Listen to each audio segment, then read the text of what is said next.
Monday, March 15, 2021 to order. Please stand for the Pledge allegiance to the flag of the United States of America, to the republic for which it stands, one nation, under God, indivisible, with liberty and justice for all.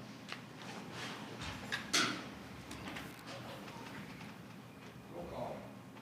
Councilor Benson. Present. Councilor Rowley. Present. Councilor Johnson. Present. Councilor DeWall. Present.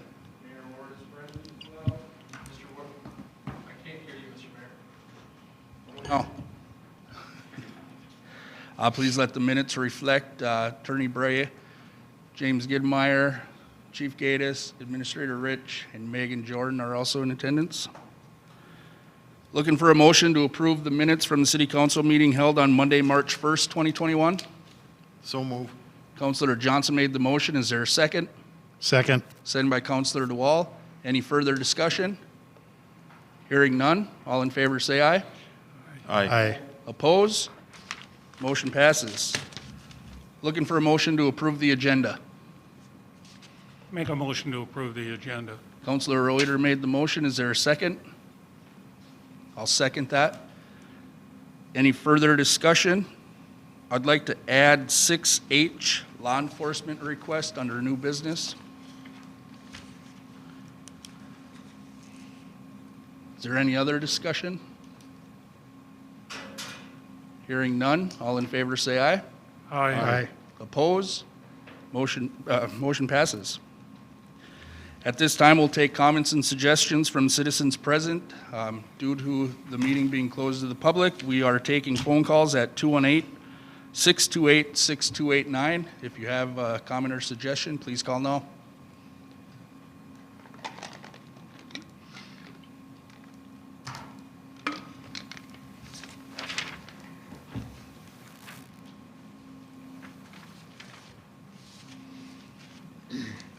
Hearing none, we'll move on. Looking for a motion to approve the consent agenda. So move. Councilor Johnson made the motion. Is there a second? Second. Second by Councilor Reuter. Any further discussion? Mr. Mayor, I do have one. If we could pull 1C 10% gambling report, please. Thank you. Any other discussion on that? Hearing none, all in favor say aye. Aye. Oppose? Motion passes. That'll bring us to 1C under communication, 10% gambling report. Councilor Benson. Thank you very much, Mr. Mayor. I was just wondering, in the age of pandemic, how 2020 compared to the previous year. Thank you, Councilor Benson. The 2019 report compared to the 2020 report was literally just a few dollars off as far as revenue. I'm sorry I didn't bring that number with me, but I did provide it to you earlier and got lost in my paperwork. But it was a matter of just a few dollars from 2019 to 2020.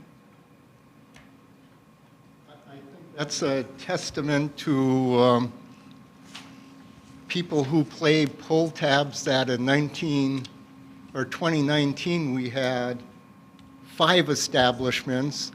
During the pandemic, we only had 4. Businesses were closed, and yet we're only a few dollars off. So Yeah, it is.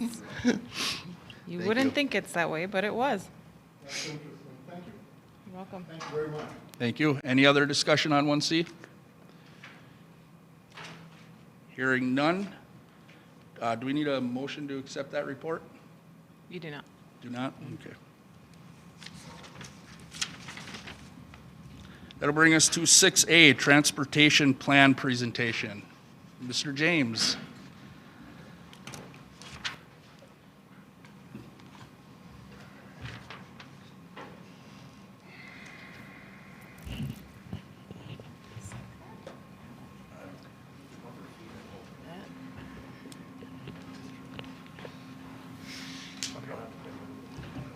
Sure.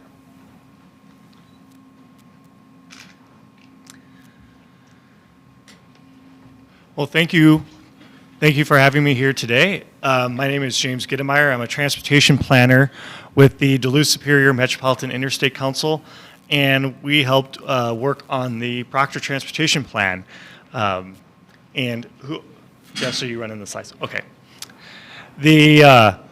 This plan, the idea behind this plan was that over the years, we have done Proctor, my office at the MIC, we've done quite a bit of planning here, safe routes to school, corridor plans, trails plans, helped out with comprehensive plans over the years.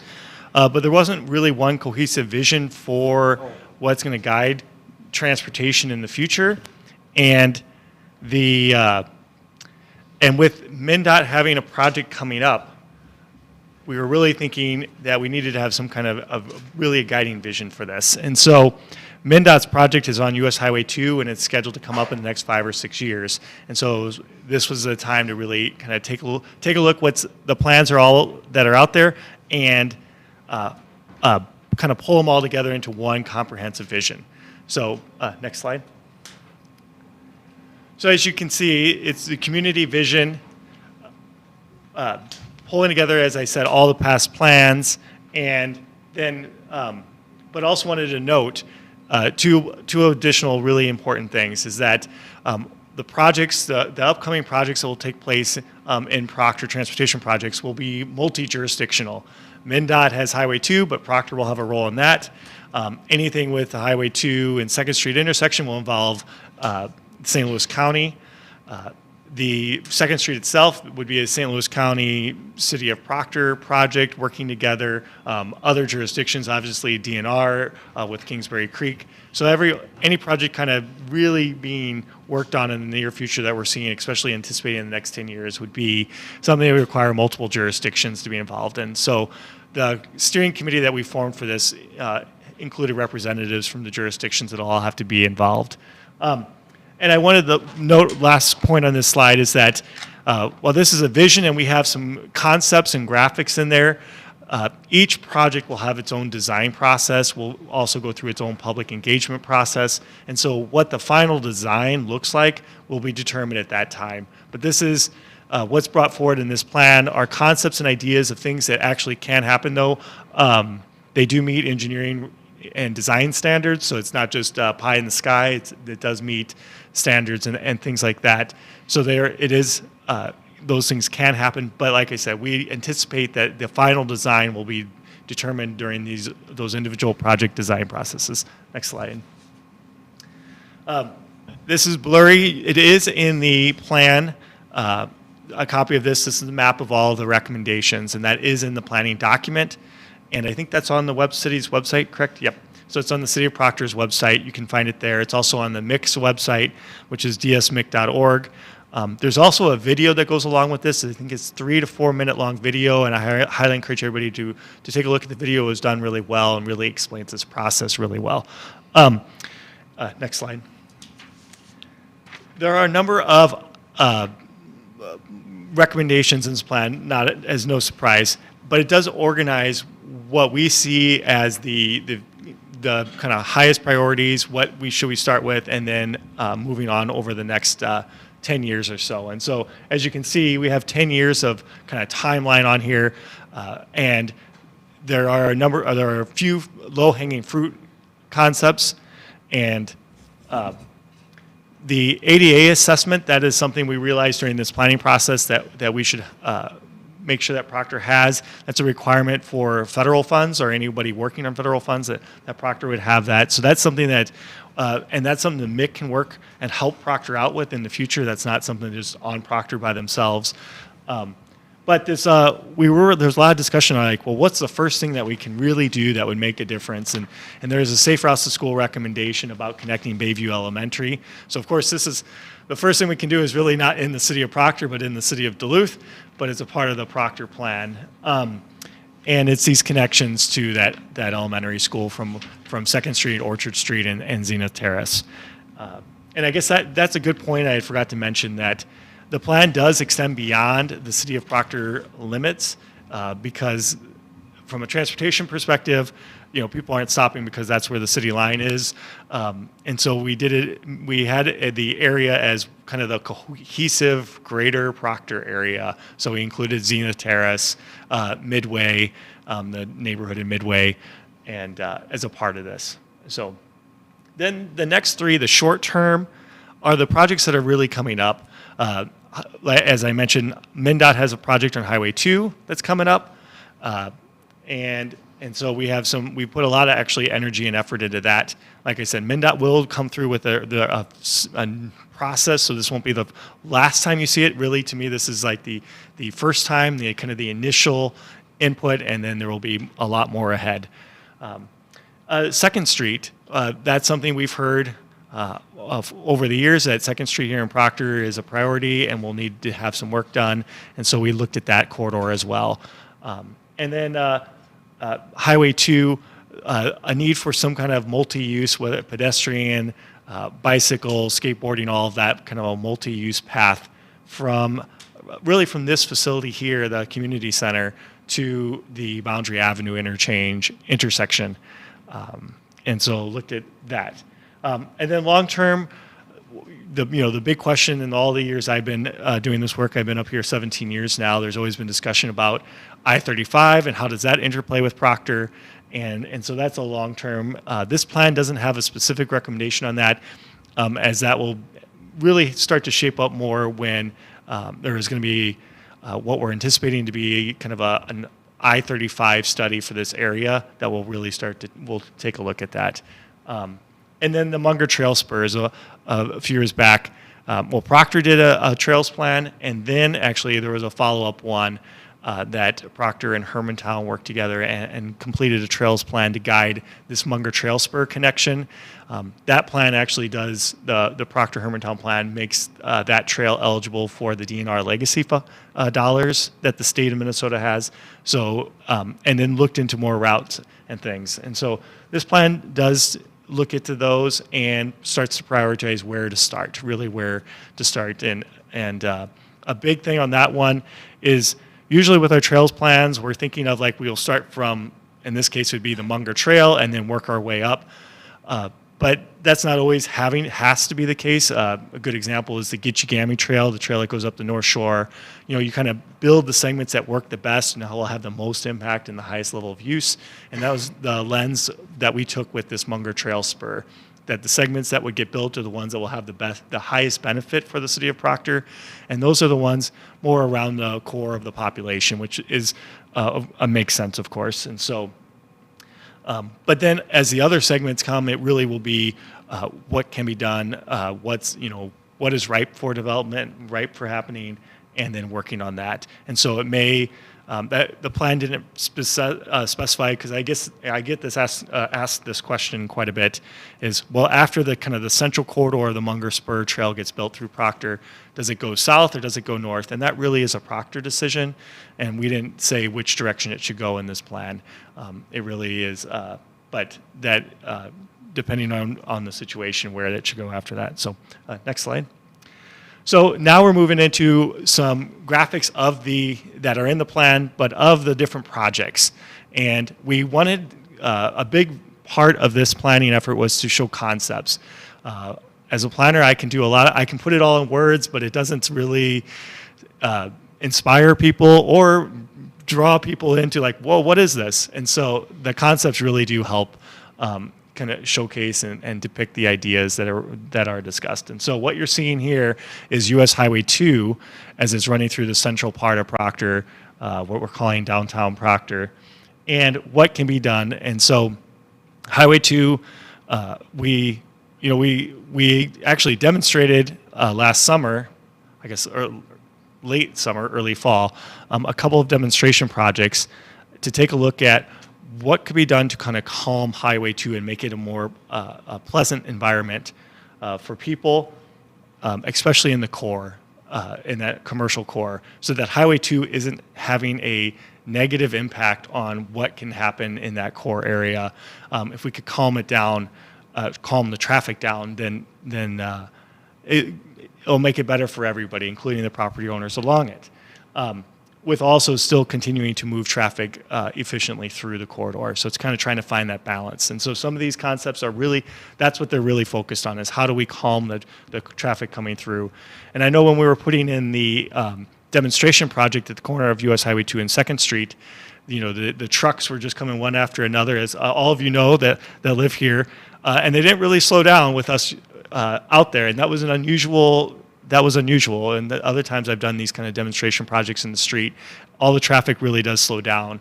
And in this case on Highway 2, it didn't. It just and maybe it slowed down, and it just felt really fast. So, and so it was really became imperative and clear to us that to calm it, we would have to do something more, and that's where those median ideas and concepts came from. Like I said, this isn't holding it. This isn't what it's going to. This may not be what it looks like in the end, but we were trying to really showcase what is possible and what would need to be done to actually calm the traffic on that.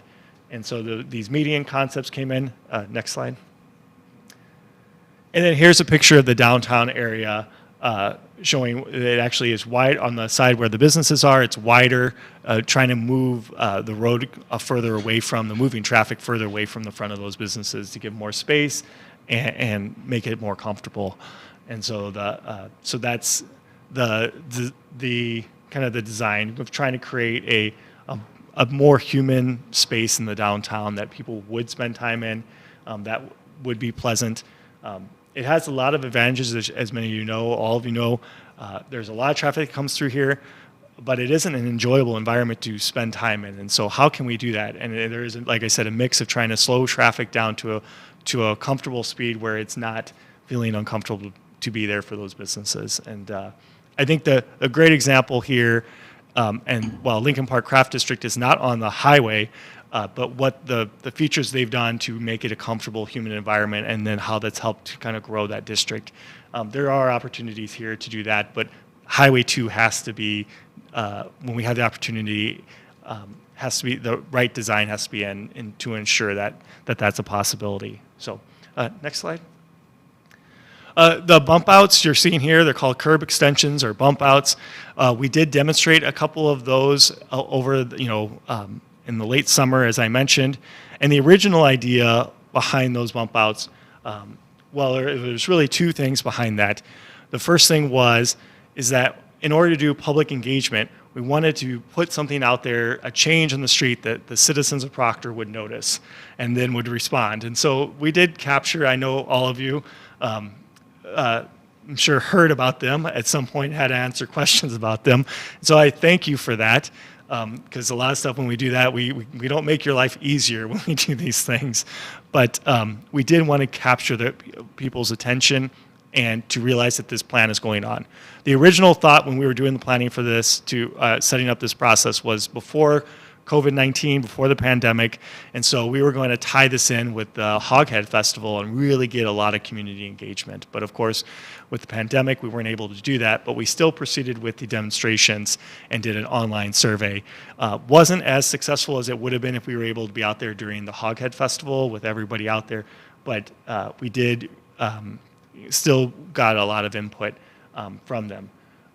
And so this is the one you can see in the Highway 2 and 2nd Street. We learned a lot.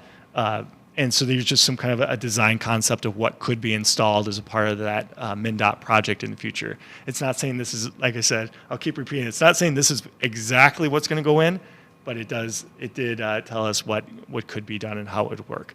This one, my office, we were the ones maintaining it. I do thank the City of Proctor for kind of tracking it and letting us know when some of those posts got hit and went down. We did have some issue with at first with what we had the sticky pad that was holding them. It didn't hold like we had hoped. So, but we changed it up and it seemed to hold fine. But for this one, we had not very many issues with it. So I was surprised. Actually, I thought this was going to be our problem one. I thought trucks and cars were going to hit it, but they didn't. So it was from a demonstration project perspective, it held up a lot better than I thought. If you go to the next slide, I think it's our. Okay, so then moving to 2nd Street. We really had a lot of discussions about this, and I think this is one of those projects where Proctor and St. Louis County will have to have a lot of discussions in the future about the design and all of this. But we looked at that corridor as being such a key corridor of Proctor, we couldn't ignore it, and it's so important for the city that we get this one right. And so the next slide.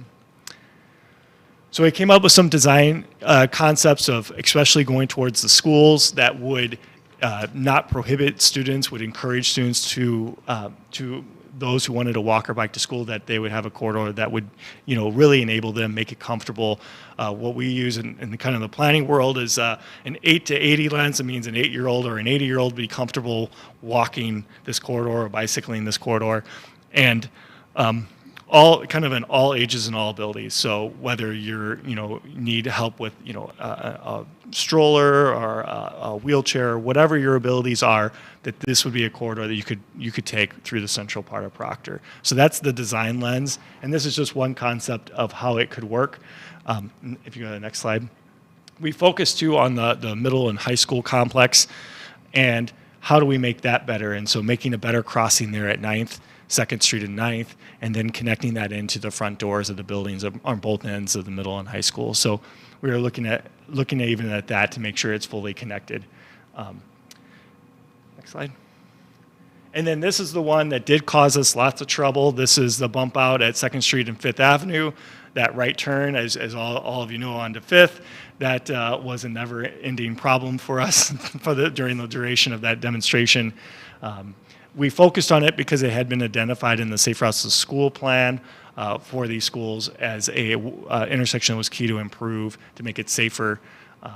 And turning movements, those are where our pedestrian issues usually arise, is with those turning movements. So we were trying to figure out how can we slow those turning movements.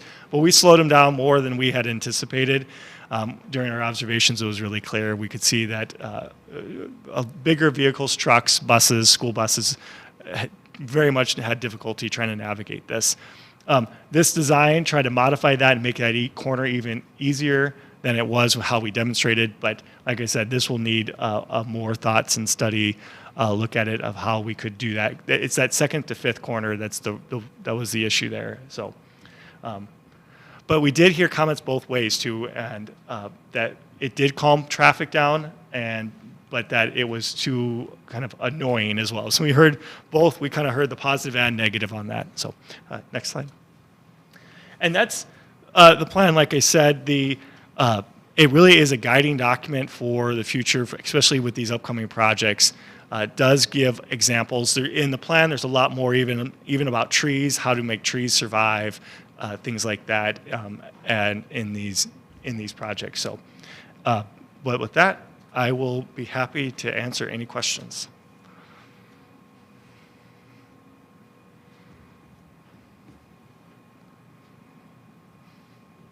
Jim, 2 weeks ago, Proctor adopted its $6.4 million capital improvement plan with prices and line items. How will this work into it now that the capital improvement plan is here?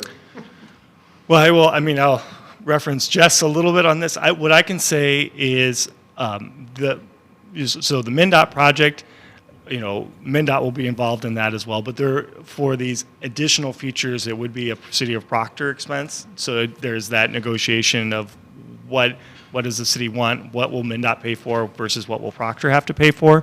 For some of these other projects, there is additional, there's Safe Routes to School funding, the DNR legacy dollars. So there are other funding sources that can help really cover these two. Not 100%, of course, but that can cover a lot of these other pieces as well.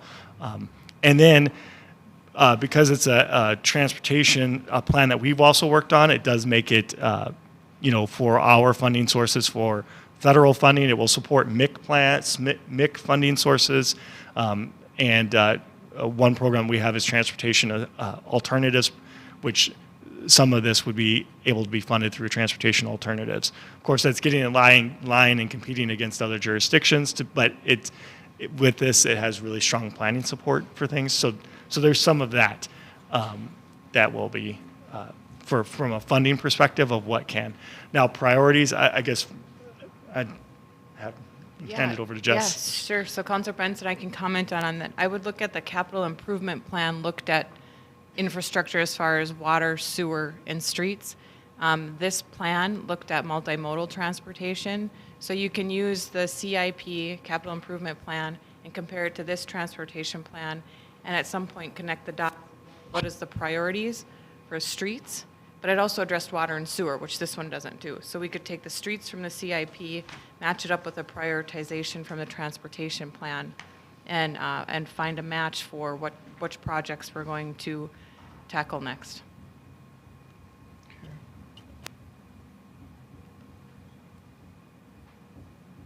So as we look at Proctor's transportation plan, do you see any reason not to install sidewalks and trees, or is that part of the whole traffic calming, pleasant environment mindset?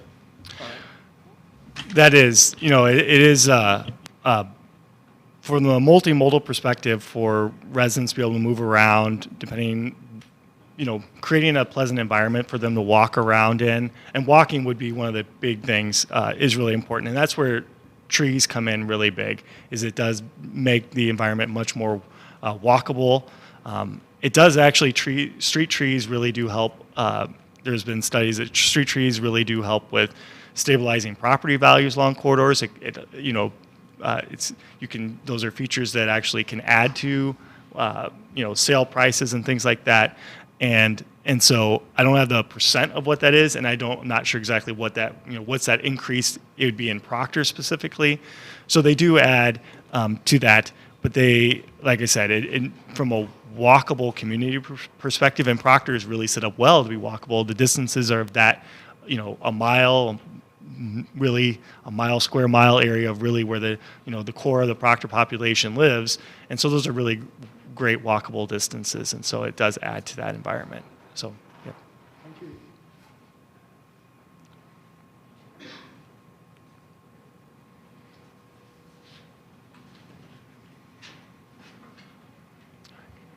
Thanks, James.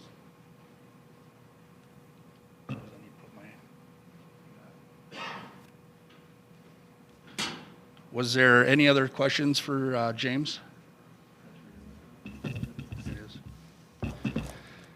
All right, so at this time, if there's no further questions, we'll entertain a motion to accept the Proctor Transportation Plan. Acceptance of the Proctor Transportation Plan. Councilor Benson made the motion. Is there a second? I'll second that plan. Any further discussion? I'd just like to thank James and Mick and everyone else who participated. I know Councilor Benson, Councilor Reuter, Councilor DeWall, Administrator Rich, myself. It was fun to see this thing come together, so hopefully it can help us plan for the next 10, 20 years. So thank you again, James. Any other discussion on that? Hearing none, all in favor say aye. Aye. Oppose? Motion passes. That will bring us to 6B, 2021 Loan Agreement, National Museum of the United States Air Force Community Static Display Loan Program. In your packet was the annual agreement between the City of Proctor and the United States Air Force to lease the jet that you see up on Highway 2 on the golf course property up there. Nothing has changed from last year's agreement, so it's status quo from the year before. Looking for a motion to approve the contract. So moved. Councilor Reuter made the motion. Is there a second? Second. Second by Councilor DeWall. Any further discussion? Hearing none. All in favor say aye. Aye. Oppose? Motion passes. 6C, St. Louis County Chip Seal Final Bid. In your packet is the St. Louis County Chip Seal that we approved in our budget back in January. This is for Kirkus Street, and I believe it came in lower than what we budgeted for. So just looking for a motion to approve this bid. So moved. Councilor Johnson made the motion. Is there a second? Second. Second by Councilor Reuter. Any further discussion? Hearing none. All in favor say aye. Aye. Oppose? Motion passes. 6D, Resolution 15-21, SRO reimbursement. Councilor Benson. Thank you very much. Thank you, Mr. Mayor. In the packet was a resolution And if you go down 1, 2, 3, 4, 5, 6, 7 whereases, it just addresses in the old one a majority of 2142 students similar to ISD 704. And I did change that to read that whereas the majority of ISD 704 students similar to ISD 2142, and you could read that. The main reason it is on the agenda is, if you recall back in November when we had the commissioner here, we asked about the SRO. And I had some conversations with Sheriff Littman because the county has 3 SROs for 2142, the school district. They have a number of schools. For Proctor, the reason why it's before us is that Proctor taxpayers pay for an SRO to be in the schools, and then we pay again as school district members to pay that portion because they contribute 25%, but yet we pay a third time for SROs to be in other schools within the county, especially 2142, that has 3 of them through our county taxes. And somehow, I don't feel there's a good reason why we should be, or our taxpayers should be burdened 3 different times for SROs that are not in our school district, and although I wish they were. So this is here for your consideration to pass the resolution to send it to the county and have them perhaps fund Proctor 25%, similar to what they do to 2142. So with that, Mr. Mayor, Council, I stand for any questions you may have. Thank you, Councilor Benson. Is there a motion to accept Resolution 15-21 SRO reimbursement? I will move that, Mr. Mayor. Councilor Benson made that motion. Is there a second? I'll second that. Any further discussion? Hearing none. All in favor say aye. Aye. Oppose? Motion passes. 6E, Local Board of Appeal meeting format. Administrator Rich. Thank you, Mayor. We do have, you have in front of you the tentative schedule for the Board of Review, but it was just confirmed today that Proctor's Board of Review will be Thursday, May 13th from 10 a.m. to 11 a.m. The assessor's office has determined that they do not want their staff meeting in person. However, they are giving local jurisdictions the option to decide how you want the meeting format to be. And your options are to run it in person, as we have pre-COVID. St. Louis County staff will be attending virtually, however, and we can definitely make that happen. And in person, people can submit their appeals by letter or emails or attend the meeting to make their appeal to you. The other option is to do it completely virtually. And then the third option is to have St. Louis County handle it by mail. It is my recommendation that you hold it in person, where people can come and make their appeal to you or send the letter. We can manage the capacity issues in the building as far as maybe hearing one appeal at a time and having people wait in the hallway or in their vehicles. But I think it's an important process, and that is my recommendation. Thank you, Administrator. You heard her recommendation. Is there a motion to hold our local Board of Appeals meeting in person, kind of doing the one at a time format so we're socially distanced and COVID policy straight? I agree with City Administrator that I think it's important to be able to have people come here in person and discuss their concerns. So I'd make that motion. Councilor Reuter made the motion. Is there a second? Second by Councilor Johnson. Any further discussion? Hearing none. All in favor say aye. Aye. Aye. Oppose? Motion passes. Counselor Benson. Thank you. And while it's part of the Board of Appeal, this was not part of the motion. But, you know, in the past, we've always had a tendency to look to the county for their recommendation. And this time around, I would like us to be advocates for our people and listen to what they have to say, because the last few years, I think that they've been a little draconian in their decisions on the assessments. Thank you. Anything further on that? Hearing none. We'll move on to 6F, Capital Improvement Plan Follow-Up, Informational. Counselor Benson. Oh, thank you very much, Ms. Mayor, Council. After our last council meeting, you know, we were discussing the capital improvement plan, and you know, we all adopted it. And I was going through the line items, and one of our discussions were about sidewalks. And I got to a point where I called up the professional engineer who's on the first inside page, Tyre Youngsdahl, and I asked him if I was just reading it wrong, that it doesn't address sidewalks anywhere in here. And the response was that they discussed it with the then city administrator, and the response was, we didn't want sidewalks in this plan. But yet the plan is based on, you know, the cost of restoring boulevards, curbs, gutters, infrastructures, and sidewalks. That's part of the cost planning.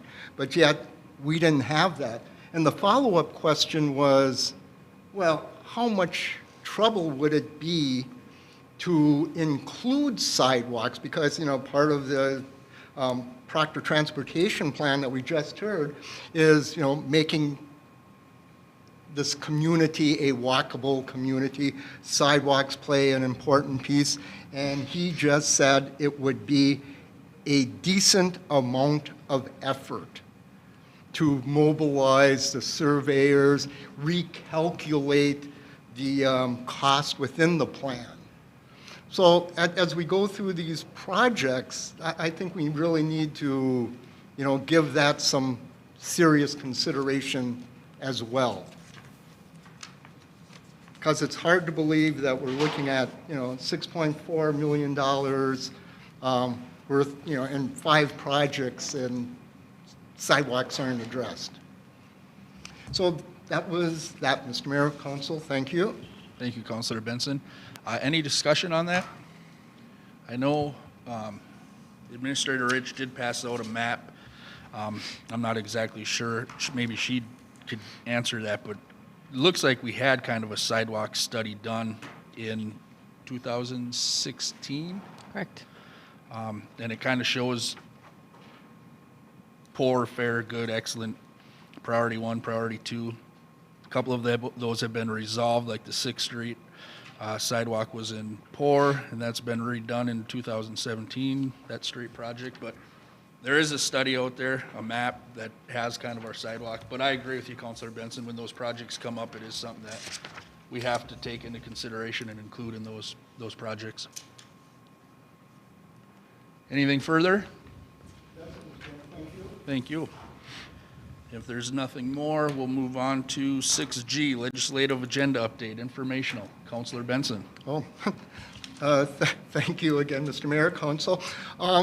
When this originally was placed on the agenda, it was more or less to congratulate Representative Murphy, because somehow she got Proctor in a bill with 6 other communities. Usually you have to have that first reading. And I look at that, the legislative bills that get introduced every day, and it was not in there. And Administrator Rich and I were, emailing back and forth, and all of a sudden it was there. So I wanted to congratulate Representative Murphy for, figuring out a way to make it work. Also, it got introduced in the Senate, which was a very big deal.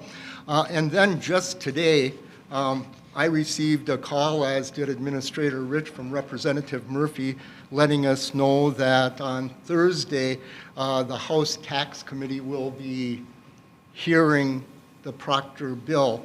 We're first on the agenda. There's only like 4 bills on the agenda. From what I understand, we're going to be allowed at about 5 minutes, which is a long time. Hermantown had a lot to say, and I think they only took like 3 or 4 minutes. I think they were given 12 minutes, and they took 3 or 4.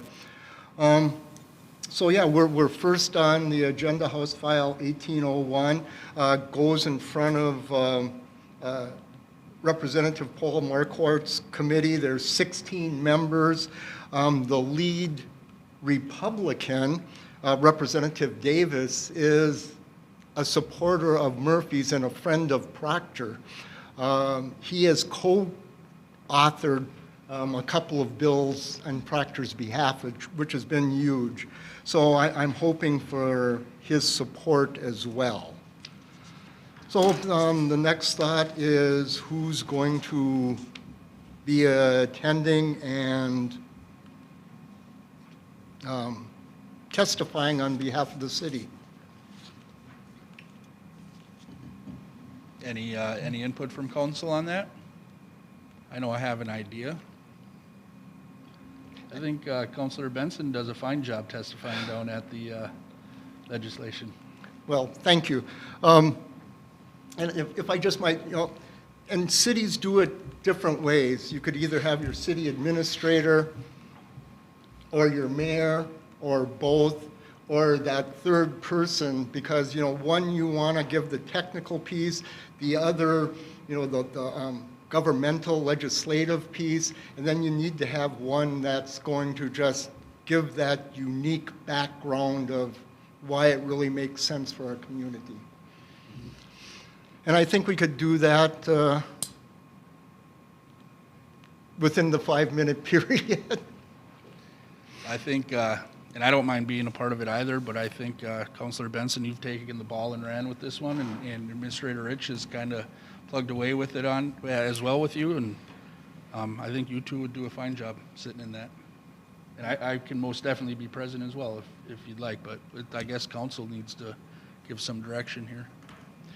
And in the scheme of things, if I'd want one more thing, Mr. Mayor, is that while it's on a legislative level, a small project, $500,000, for us it's a big deal, and Administrator Rich did some calculations, some estimates at $30,000, which is a huge savings. Yeah, absolutely. So do you want a motion for us? Do we need a motion on that, Attorney Bray, or just wouldn't hurt to have a motion? It would help to have a motion, so. And that motion would be for Oh, what- Councilman Benson to go down there and do this? It's all virtual. Oh, It's all virtual Thursday. But I think Administrator Rich and Councilor Benson should definitely be there. And I would suggest the mayor as well. And actually, anybody could sign up to testify. We could do it individually. Administrator Rich could, sign us up. But they really do like hearing from different corners of the community to get a perspective. And it's pretty much a fairly light agenda for them, other than establishing the Promise Act, which is fortunately after ours. So.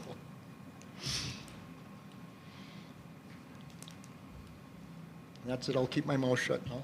Any discussion on that? Any motions to be had?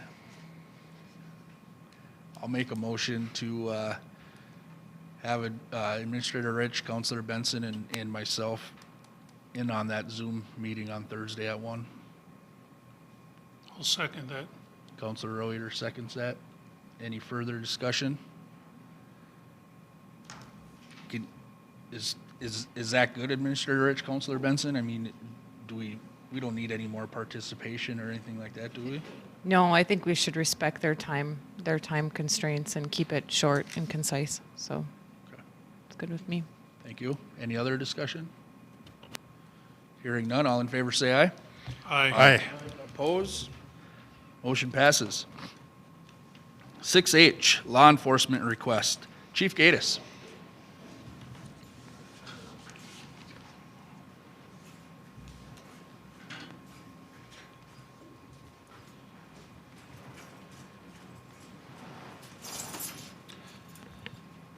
Last week, the Floodwood City Council held a meeting, and they have been looking for a police chief for how long now?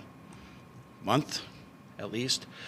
And they unanimously voted to sit there and come in negotiations with the city of Proctor to provide police chief services or a certified law enforcement officer as an administrative role for them.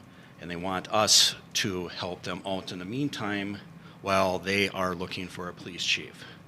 My goal is to help them find a police chief up there and help them through this time when they're doing this to help with their administrative duties. In the past, we have been providing them use of force training, firearms training, and also we've done several backgrounds for them for their police department already in the past, so we already have this working relationship with them, and that's one of the reasons why they asked. Those of you that don't know, approximately 5 years ago, kind of almost did the same thing up the shore with another department and helped them, work with them through issues and help that community find a police chief also. This is not a long-term situation, I hope, just to sit there in a stopgap to help them find a police chief for the time being, and then we'll help them out so the Minnesota Post Bar still recognizes them as a police department.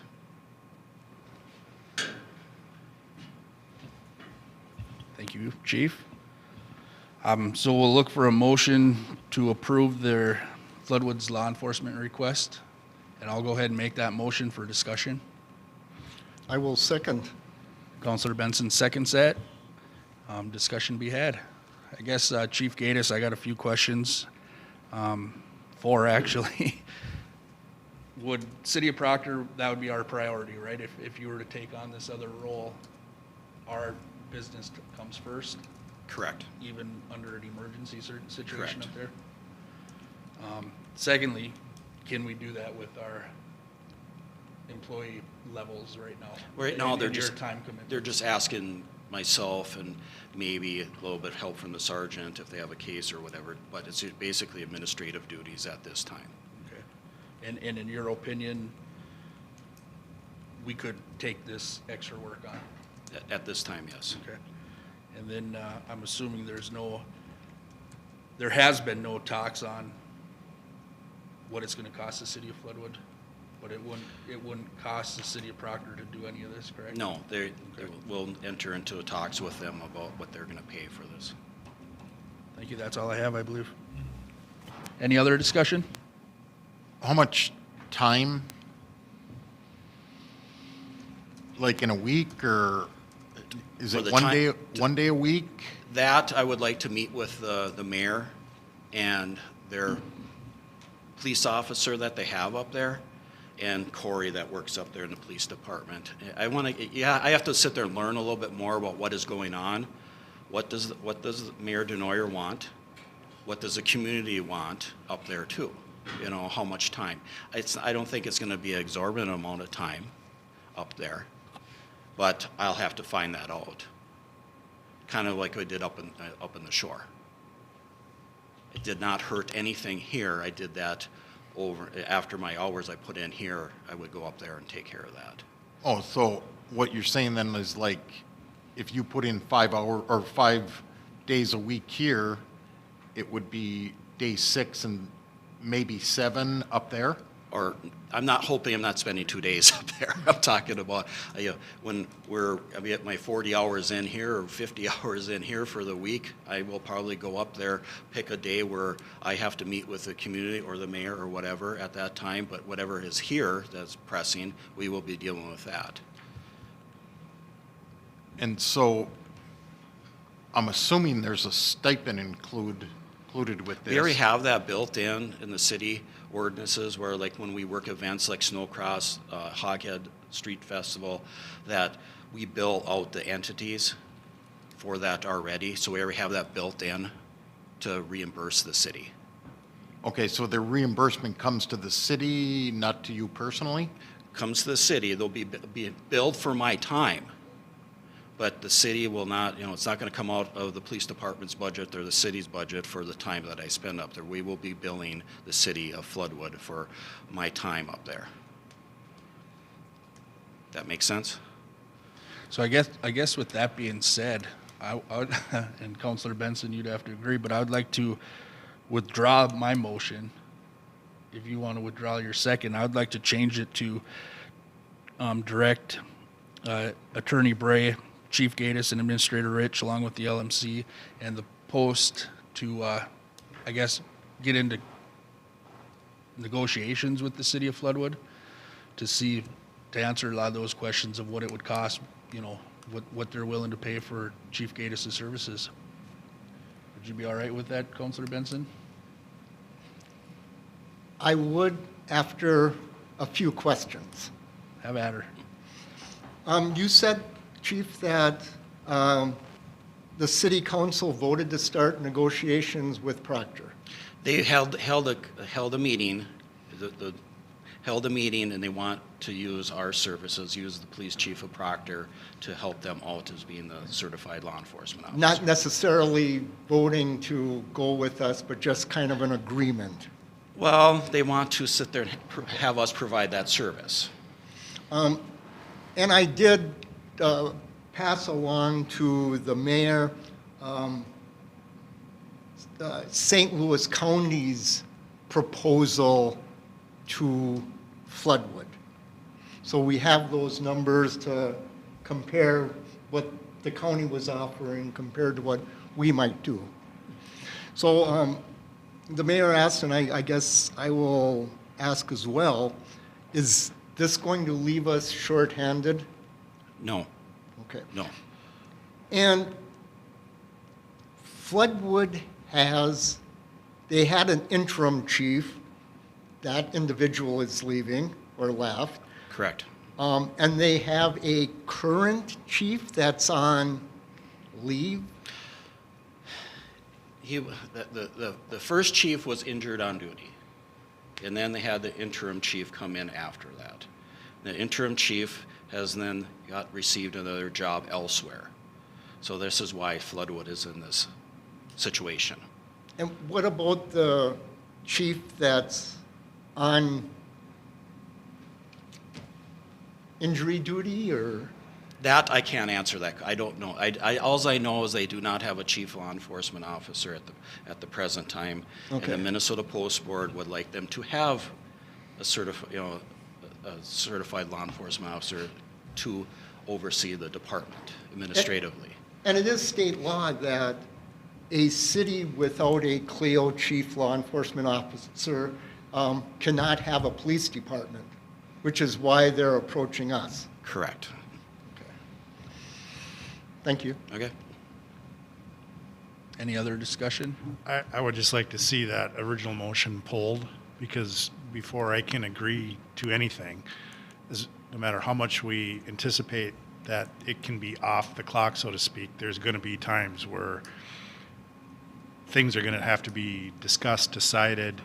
I would like to go into it open-minded, be very neighborly with them, but have the discussion at least negotiated on a price point per hour or however, so that we're covering at least our overhead, because I don't feel that it's fair to the city taxpayers to be paying tax for a police chief in our community and get slighted, so to speak. So I think I'm okay helping them out. I just would like to see the negotiation of, there's a cost. If they want to have a police department, just as we all know, there's a cost.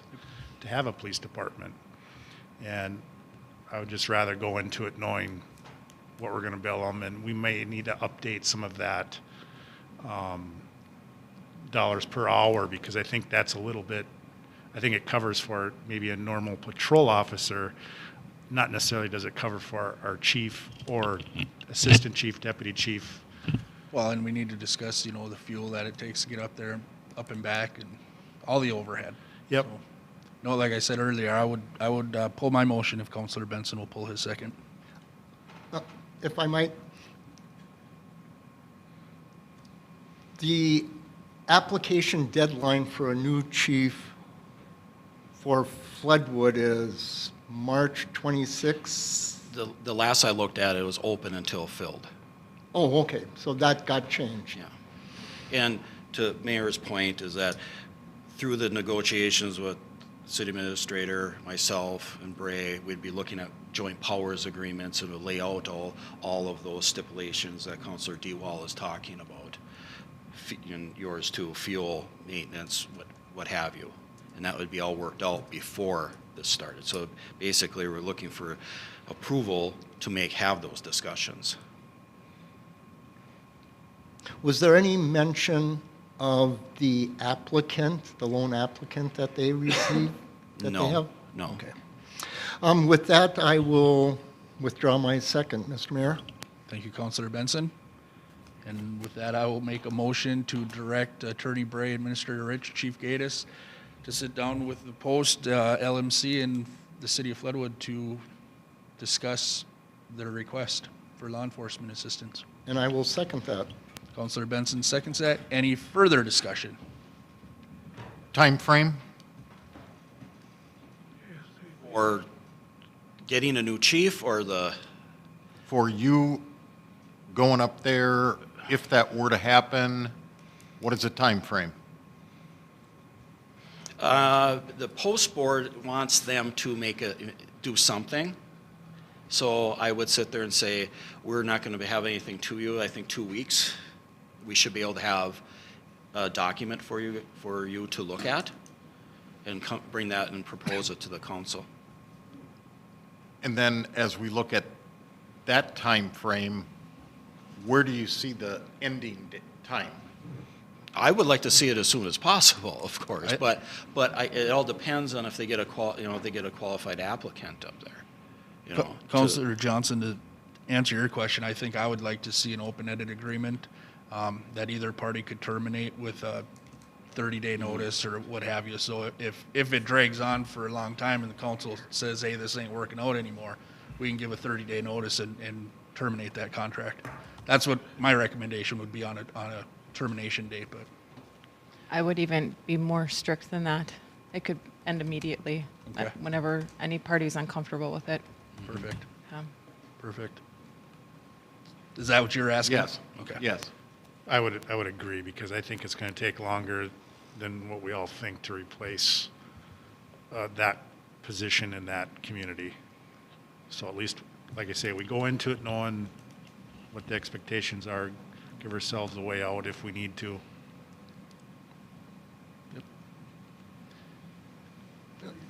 And Ms. Mayor, just to give some perspective to it, I think there's probably about 36 police openings in Minnesota, according to the Post Board.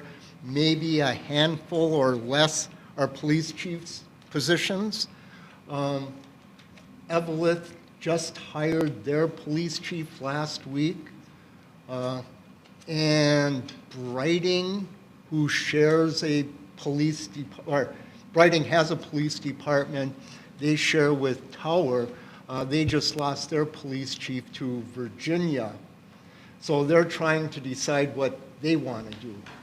They're looking at the county or just saying, we don't want any law enforcement. So I think once the agreement is put together, hopefully it'll be a quick process.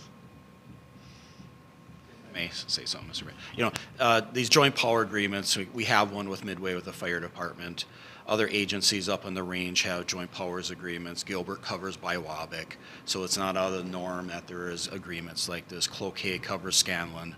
But those are long-term contracts and joint powers agreement. We have a joint powers agreement with Hermantown also, that we have the same duties as the law enforcement here as we do there when we're on duty.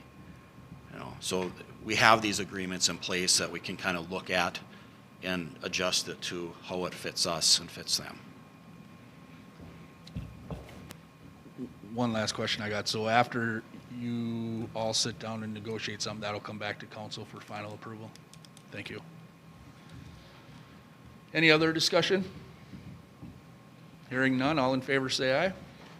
Aye. Oppose? Motion passes. Thank you, Chief.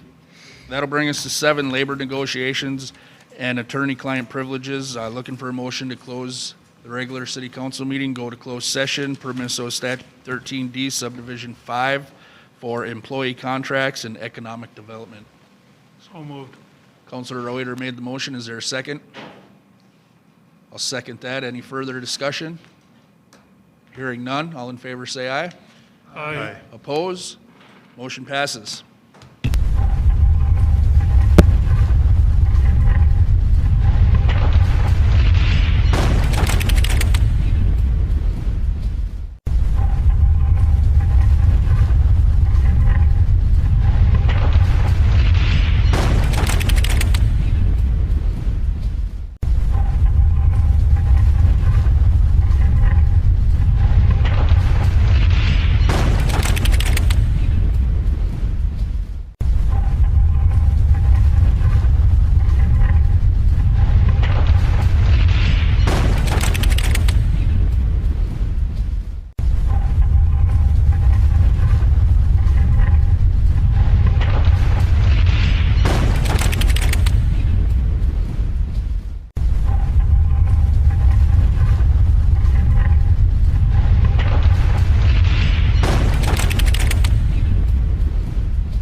We'll resume the regular city council meeting. That'll bring us to number 8, new business continued. 6I, looking for a motion to approve the LELS Local 21 and LELS Proctor PT Sergeant Local 405 collective bargaining agreements. I'll make the motion to approve. Councilor DeWall made the motion. Is there a second? Second. Second by Councilor Johnson. Any further discussion? Hearing none. All in favor say aye. Aye. Oppose? Motion passes. 6J, motion to support PETA's feasibility study request. I'll make that motion. I'll second it. Seconded by Councilor Reuter. Any further discussion? Hearing none. All in favor say aye. Aye. Oppose? Motion passes. Brings us to members' concerns. Administrator Rich. I just have a few updates for the council, Mayor. I'm sorry. Our audit process started today with Finance Director Brunfeld, so she will be, she and Megan will be consumed with the audit for the next week or two. Public Utilities Commission did fill the utility billing clerk position, and our new staff member will be joining us in about 20 days. So that process is done. I had a meeting with Anthony Wood and Councilor Johnson and Rick today about the maintenance of the softball field. We are losing our veteran softball maintenance person that took care of the maintenance between the time that the school starts using it and when the city takes over. So we are devising a plan on how to maintain the softball field in this short period of time when the city has enough staff to maintain the field. The Public Safety Committee will be meeting soon to discuss 2021 event packages, event applications. The camera project is just about complete. I did spend quite a bit of time today reading through the governor's updated COVID order, and at this point, he still is strongly encouraging employees to work from home if that is possible. And there was just a little bit of, he is also encouraging public bodies to hold remote meetings as long as possible. So those are two of the highlights that I picked up from it. The local road improvement grant application was submitted in full and on time. And Councilor Johnson asked me to look into looking at some train maintenance, getting it cleaned up again, filling some holes. So I will be reaching out to actually the staff at the depot, the train depot. They're experts in train restoration and cleanup and fixing, and hopefully they can give us some direction on their thoughts on maintaining the train. Awesome. Thank you. And to continue on that, actually, Chief got a phone call the other night that some kids broke in the Okay. caboose, and, you know, it's bad. So we got to take care of this somehow quickly. Agreed. Thank you. Councilor Benson. Thank you, Mr. Mayor. A couple of things, because I've kept my mouth shut the last couple of meetings, not so much tonight. I sat in on a tax committee meeting last week where Hermantown was seeking a sales tax, adding 0.5%. And Representative Murphy introduced the legislation, and she made a point of mentioning the Munger Spur Trail through Proctor. And she talked a little bit of a history of that trail. And she did say, you know, one of her dreams is to jump on her bike, ride through Hermantown and Proctor on that Proctor-Hermantown-Munger Spur Trail. So she really is laying the groundwork for us to include that in our next piece of legislation. I thought it was just a nice thing that she said for us. The other thing is, back in May of 2019, the South St. Louis County Water Conservation District came to Proctor to seek permission to restore Kingsbury Creek. And their intention was to get 100% funding for that project. And I think the target area was 2nd Street to 2nd Avenue. And the history is that back in 1978, the DNR started stocking that stream with 1,400 yearling trout annually, something that was started by former Mayor Ward. And in 2014, after 23 years, the DNR stopped that, but now you got the Soil Water District wanting to come back, and that's been sitting out there since 2019. So if Administrator Rich could add that to her ever-expanding list of things to do. And then the other piece is I got an inquiry from a Proctor resident who doesn't have a lot of property, but she's into planting trees, apple trees, grapevines, and hazelnut trees. And she was wondering if the city had any sort of property that she could buy or lease, with the idea that part of it would turn into a bird sanctuary, because I guess birds like hazelnut trees. So I think that was one last thing to look at. And then lastly, usually I would come to the city council seeking a resolution of sorts, because it's Sunshine Week, which is a nice way of saying open government. And I don't think we need a resolution. Proctor does a very good job, and I think the citizens know that, with open government and transparency and access to government documents. So open government is good government, and it's nice to say that Proctor has good government. So thank you. That concludes my stuff. Thank you, Counselor. Counselor DeWall. Nothing at this time. Counselor Johnson. Two things. I forgot to do this last time, but I want to thank Puck and Megan for taking care of a whole bunch of street lights that were out. And it's nice that we have them fixed and going on. And then I just want to remind everybody that Friday, March 19th is the Proctor Reed Foundation's virtual auction and program that's going to go on. And I've listened to the program, and Ted, our guy back there, put it together, and it's really good. Thank you. Counselor Reuter. I have nothing at this time. I got one thing. Tomorrow we are doing a free food giveaway starting at 10 a.m. at the St. Luke's Event Center on Kirkus Street here in Proctor. The City of Proctor is hosting it along with the Teamsters Local 346. So come get a free box of food, free gallon of milk, pick one up for your neighbor, anyone you know that may need one. But it's open and free to the public, and feel free to stop by 10 to whenever the food is gone. So that's all I have. Attorney Bray. Nothing for me. Nothing. Looking for a motion to approve the bills. I'll make.